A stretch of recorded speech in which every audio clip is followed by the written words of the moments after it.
Hello everyone, welcome to my channel Shiksha और success. पिला माने आज आम क्लास 6 हिंदी बुक रो चैप्टर 5 अक्षरों का महत्व चैप्टर टी पढ़िबा। चले स्टार्ट करिबा। अक्षरों की कहानी, अक्षर मानकर कहानी पढ़िबा। यह पुस्तक अक्षरों से बनी है। सारी पुस्तकें अक्षरों से बनी है। तरह तरह की पुस्तकें, तरह तरह के अक्षर। ये जो बहीटी आम पढ़ुचे से अक्षर बना है। जिते सारा बही अच्छी सब गुड़ाक अक्षर ही बना है।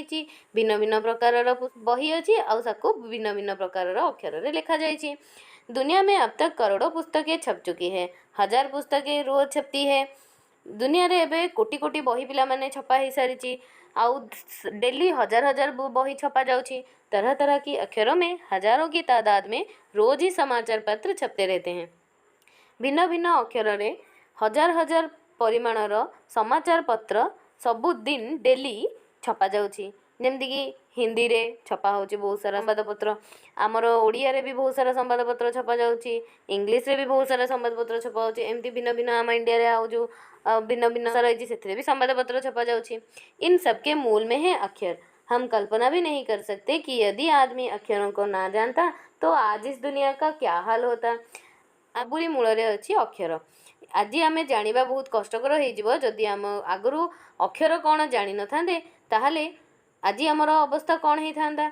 कोई कह सकता है कि हम अक्षरों को अनादिकाल से जानते हैं। अक्षरों का ज्ञान हमें किसी ईश्वर से मिला है। कई कई कहती कि अक्षर आम कौ पुरातन कालू जाचे। आउ अक्षर ज्ञान आमको भगवान देइचंती।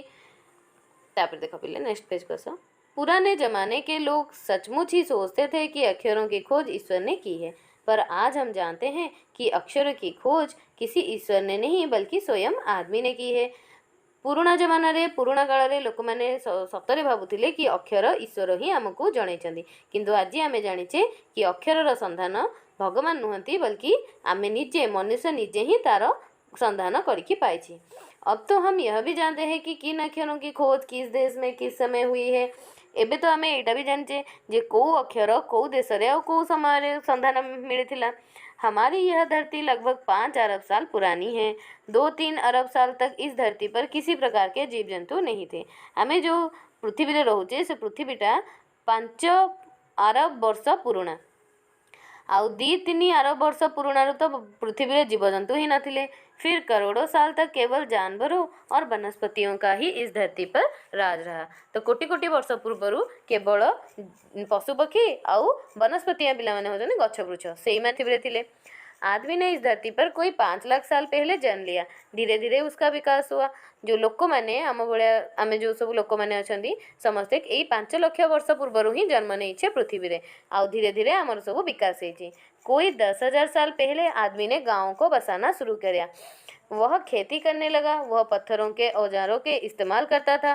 फिर उसने तांबे और कांसे के भी औजारें बनाई। यही 10,000 वर्ष पूर्व ही जो मनुष्य गाँ बसैबा आरंभ कला। आउ गाँ बसैकी तापर से सेठी कृषि कार्य करिकी खाइला। आउ से पत्थर रु तैयारी हाथ हथियार व्यवहार करथिला। तापरे से तंबा आउ कंसा यही सब जिनसर भी हाथ हथियार बनेबा स्टार्ट कला। ऐतिहासिक मानव ने सबसे पहले चित्रों के जरिए अपने भाव व्यक्त किए, जैसे पशुओं, पक्षियों, आदमियों आदि के चित्र। प्राग ऐतिहासिक मनुष्य प्रथमे चित्र करिकी निजर भाव प्रकाश कले। जेमितिकी पशु मानकर, पक्षी मानकर, लोक मानकर समस्तଙ୍କର चित्र करिकी से निजर भाव प्रकाश करथिले। इन चित्र संकेतों से बाद में भाव संकेत अस्तित्व में आए। जैसे एक छोटी वृत्त के चहुं और किरण के घोतक रेखाएं खींचने पर वह सूर्य का चित्र बन जाता था। बाद में ही यही चित्र ताप या धूप का घोतक बना गया। इस तरह अनेक भाव संकेत अस्तित्व में आए। प्रथमे जितेबाला गोटे वृत्त करिकी पिला माने गोटे सर्कल करिकी ता चारिपटे गार टाणी देले, जेमती सूर्य किरण दउथुबार भाव प्रकाश होउथला, सूर्यंकर चित्र बनाउथला। सेही चित्र को नेकी तापरे से माने प्राग ऐतिहासिक लोक माने मनुष्य माने ताप आउ खरा ए दुटाक जिनस को देखिया पई सेही चित्रर व्यवहार कले। एमिति ही अनेक प्रकार भाव और संकेत अस्तित्व को आसिला। तब जाकर काफी बाद में आदमी ने अक्षरों की खोज की। अक्षरों की खोज के सिलसिले को शुरू हुए मुश्किल से 6,000 साल हुए हैं। तापरे बहुत परे मनुष्य माने अक्षरर संधान पाइले। आउ अक्षरर संधानर आरंभ एबे एई पुराणा एई पुराणा 6000 वर्ष हेई नथिबो, केवल 6000 साल, केवल 6000 वर्ष पूर्व ही स्टार्ट हेइथिबो। ये देख पिला माने से चित्र करचंती केमतिया चित्र करथले प्रागैतिहासिक मनुष्य माने। मध्य अमेरिका के औज बाबा आदिवासियों के चित्र, मध्य अमेरिकार जो आदिवासी माने थिले से माने चित्र गुड़ा करथिले। दाई ओर से बाएं ओर को क्रमशः डाहाण पटु बाँ आड़ को देखी जाओ पिला माने। तूफान का देवता जो सारे आकाश को घेरता है, प्रथमे होचंदी तूफान रो देवता जे पूरा सबुआडे आकाश को घेरी रहिचंती। नेक्स्ट देखो नगाड़ा, पंखों से सुशोभित नगाड़ा, द्रोणकाक, कौआ काऊ और दवाखाने में आदमी, डाक्तरखाना रे लोक केमती से सबुर चित्र करचंती। से माने चित्रर किछि बुझी होबन पिला माने। सेई जुगर पुराणा जुगर लोक माने तांकर भाषा को भाव को प्रकाश करिया पई एई सब चित्रगुड़ा एमती करथिले। अक्षरों की खोज के साथ एक नए युग की शुरुआत हुई। आदमी अपने विचार और अपने हिसाब किताब को लेकर रखने लगा। अक्षरर संधान मिलवा पर गोटे नुआ जुगर आरंभ है। लोक मैंने निजर विचार हिसाब किताब सबू लेखिकी रखिले। तब से मानव को सभ्य कहा जाने लगा। आदमी ने जब से लिखना शुरू किया तब से इतिहास आरंभ हुआ। किसी भी कौम या देश का इतिहास तब से शुरू होता है जब से आदमी के लिखे हुए लेख मिलने लग जाते हैं।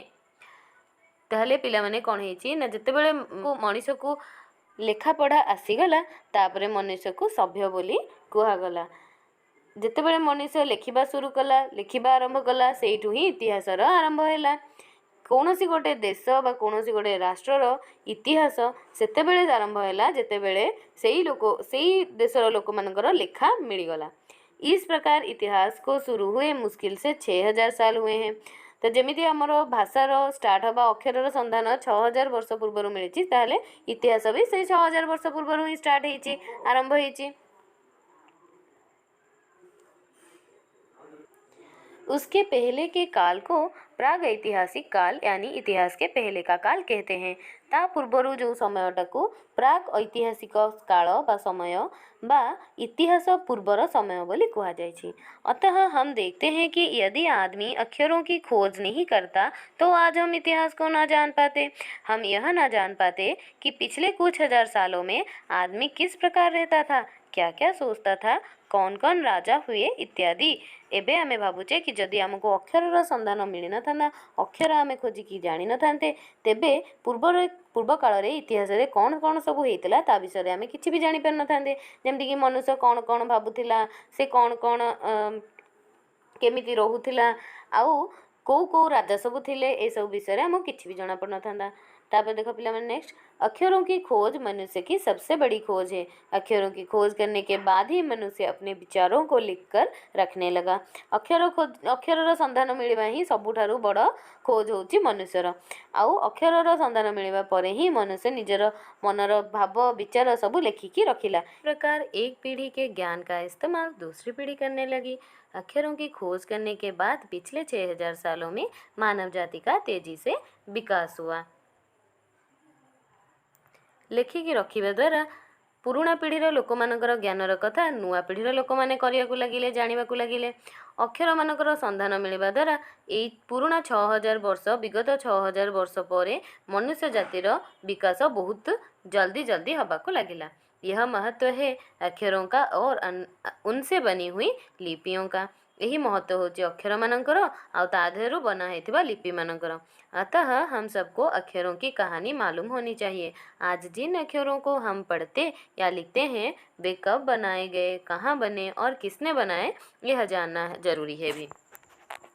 ताहले एणु आमको अक्षर मानकर कहानी निहाती भाव जानिया दरकार। जो अक्षर मानक विषय रे आमे पढ़ुछे लिखुछे से सब अक्षर कोठी बना हैला, कोठी आसिला, किए बनईछि, ए सबु जिनस जानिबा आमर निहाती जरूरी। ताले पिला माने देखो ए जो चैप्टर टाको लिखिचंती, चैप्टर रो लेखक होचंती गुणाकर मूले। चैप्टर टी एठी सरी जाइछि। पिला माने तम माने मु पढ़े सरला परे भलरे घरे आउ थरे रीडिंग कर दबो। आउ चैप्टर टी जदी भलो लागिथिबो ताले लाइक शेयर और सब्सक्राइब भी करनबो। Thank you.